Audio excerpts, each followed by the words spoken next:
Hi friends, welcome to Monisha's diary. Easy and டேஸ்டியான முட்டை gravy எப்படி பண்ணுறதுன்னு பார்க்கலாமா? ஸோ இது வந்து இட்லி, தோசை, சப்பாத்தி, இடியாப்பம் எல்லாத்துக்குமே சூப்பராக இருக்கும். இப்போ ஒரு வானலியில் 2 ஸ்பூன் ஆயில் ஆட் பண்ணிட்டு ஹோல் ஸ்பைசஸ் போட்டுக்கோங்க.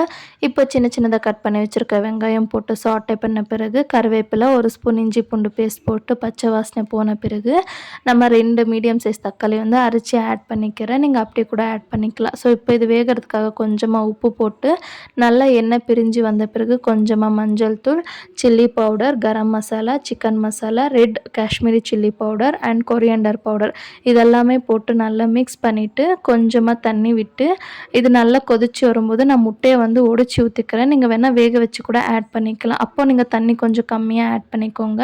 10 நிமிஷம் சிம்லே வச்சு வேக வச்ச பிறகு ஃபைனலாக கசூரி மேத்தியும் கொத்தமல்லி தூவி இறக்கிட்டிங்கன்னா டேஸ்டியான முட்டை கிரேவி வந்து ரெடி ஆகிடும். ஸோ கண்டிப்பாக ட்ரை பண்ணிட்டு எப்படி வந்துச்சுன்னு மறக்காமல் சொல்லுங்கள். அண்ட் இந்த வீடியோ பிடிச்சா லைக் பண்ணுங்கள்.